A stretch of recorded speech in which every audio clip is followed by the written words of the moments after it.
Resolusyon para sa 50% tapya sa bayad sa toll, inihain sa Kamara.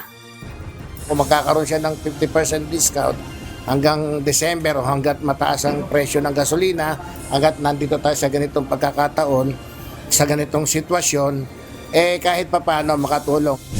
Emergency powers kay Pangulong Ferdinand Marcos Jr.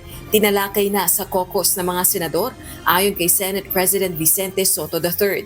Malacanang, sinertify as urgent na ang panukalang amyenda sa Biofuels Act of 2006. The caucus after the roll call was initiated by Senator Pia Cayetano. Siyang Ways and Means, she wants to discuss it with the members anong pwede namin magawa para maipasa namin ito at the soonest possible time. Hopefully those two items, the power of the President to suspend or lower excise tax and the biofuel mandate. Well, syempre this week yun, pero kailangan may a few, I don't know, half a day for the BICAM. So we'll know better after the caucus. Deputy Speaker Ronnie Puno, pinuna ang pamumuno ni House Speaker Bogie D. Alegasyong pagbibigay pabor kay Vice President Sara Duterte sa issue ng impeachment. Itinanggi naman ng National Unity Party. Kung ikaw rin, ikaw ang tagapagsalita ng 300 na congressmen, 'di ba? Dapat siguro iuna mo yung iba para hindi ka naman maakusa na sinasamantala mo ba yung katungkulan bilang taga-negotiate para sa Kongreso. Sa recess na mangyayari, magmi-meeting kami ulit, ha? Titignan namin kung dapat pa kami maiwan sa majority or lumipat na lang kami sa minority. Lingguhang taas presyo sa bilihin na umabot sa 2 hanggang 5 piso, ramdam ng mga mamimili. Epekto ng oil price hike sa bilihin, hindi pa alarming ayon sa mga supermarket owners at operators.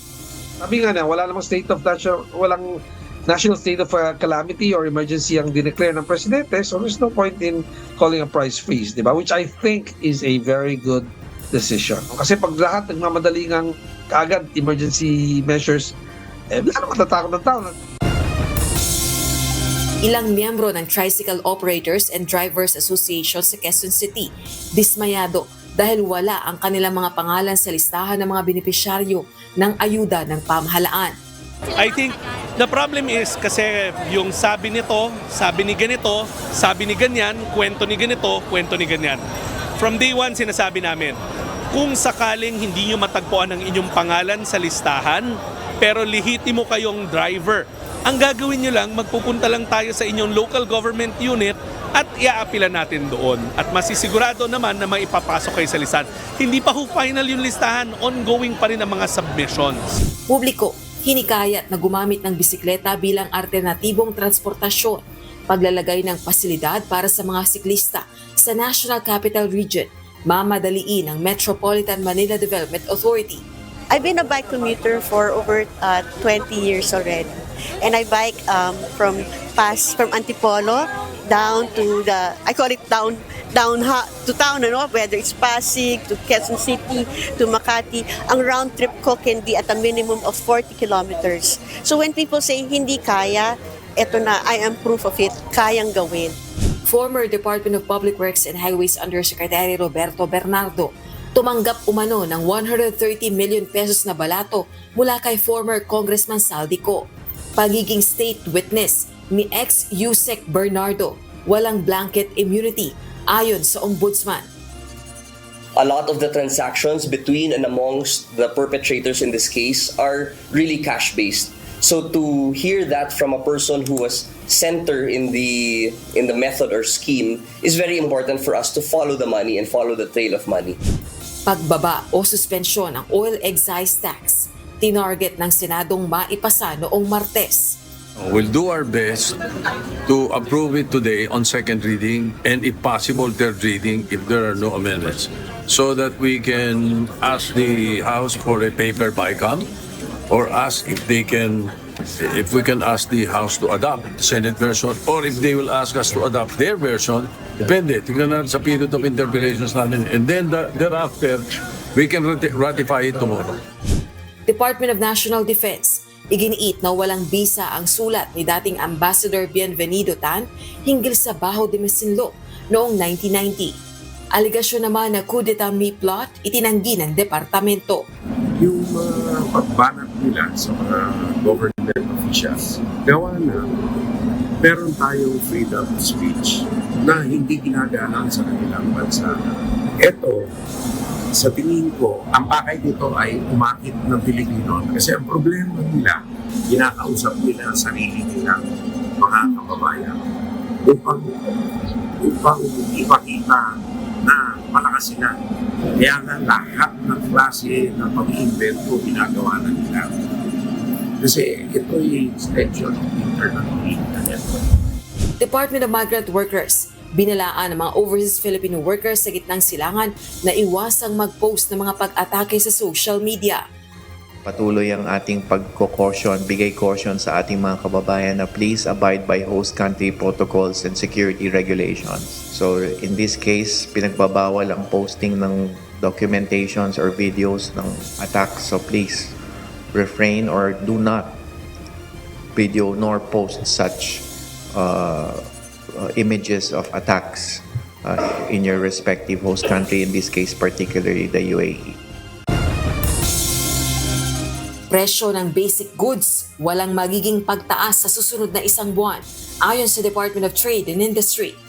Actually, I just had a meeting with the manufacturers and the industries, and they assured that no price increase for basic necessities and prime commodities for the next 30 days. Reklamo laban kay Senator Ronald Bato de la Rosa, posibleng madismiss base sa Senate rules, ayon kay Senator JV Ejercito. We have to amend the rules itself kasi wala po sa rules ng Senate yung po tungkol sa no work, no pay. So, kung yung inaano yung specific senator that is absent, we have to, before we can act on the complaint against him or her, we have to amend the rules again about it. No? Kasi you cannot find that particular any provision on no work, no pay in any of our rules. 200 pisong dagdag sa daily wage ng mga manggagawa, napapanahon na ayon sa Trade Union Congress of the Philippines. Pero kahit na ngayon, sa panahon na ng krisis, ay hindi pa rin natin natatakel yung usapin ng aumento sa sweldo ng ating mga manggagawa. Halos isang taon ng pending yung aming panukalang 200 pesos wage increase. Kaya sana ang aming inaasahan, itong Middle East crisis na ating kinakarap, yung mega oil price hike, ay sana naman maging wake-up call kung bakit kailangan na nating hindi lamang pag-usapan, kundi ipasa yung aumento sa sweldo na 200 pesos. Pagtatayo ng oil reserve facility ng militar, iminungkahi ng Department of National Defense. We will not say the amounts, but we need not only the amounts but the facilities. That's a national inventory for commercial use. But for military use, of course, the numbers are different. Pero ang pinaka-importante, meron tayong pag-iimbakan. Seguridad sa langis at pagkain, patuloy na tinututukan ng pamahalaan ayon kay Pangulong Bongbong Marcos.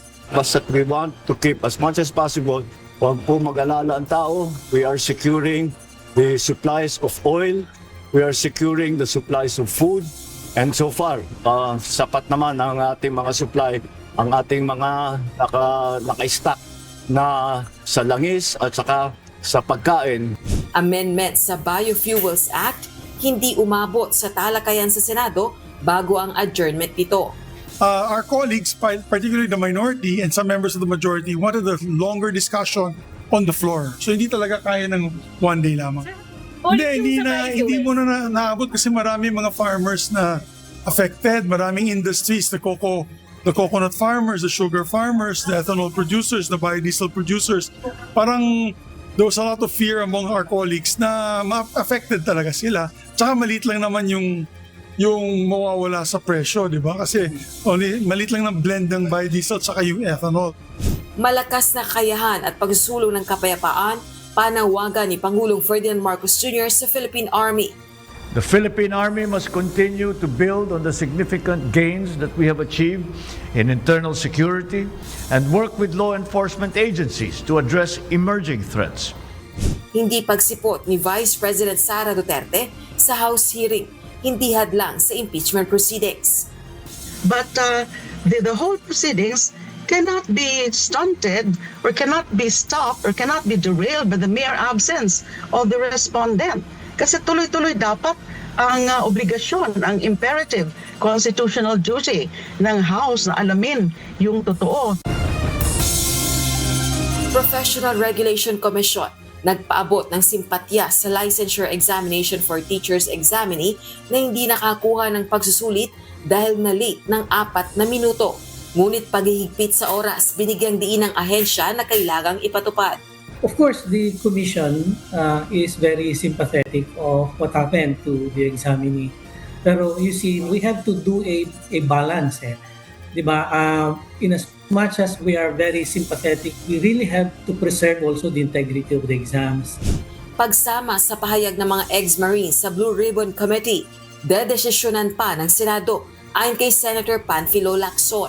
I will have to consult my colleagues, the members, because may mga issues, individual and collective issues that must be addressed. I, for one, nasabi ko na ito na tatawag tayo. Kung masyadong napakalayo sa katotohanan, anong gagawin natin? How do we treat the information, even the resource person? 17% ng supply ng liquefied natural gas mababawa sa global export. Force majeure aabot ng 5 taon ayon sa pamahalaan ng Qatar. الآن على حصر الأضرار ولكن لهذا الاعتداء تداعيات كبيرة على إمدادات الطاقة في العالم. مثل هذه الاعتداءات لا تأتي بأي فائدة مباشرة على أي دولة بل تأتي بالضرر على الشعوب وتؤثر على الشعوب بشكل. Impeachment proceedings laban kay Vice President Sara Duterte mapapabilis kung hindi dadalo ang respondent, ayon kay House Committee on Justice Chairperson Jervil Luistro. Now, if they will not avail of this opportunity, well, you're correct about that. Maso-shorten ito. Kasi kung hindi sila dadating, wala silang presentation of evidence, then any of the member can move na submitted na yung impeachment complaints for the purpose of determination of probable cause.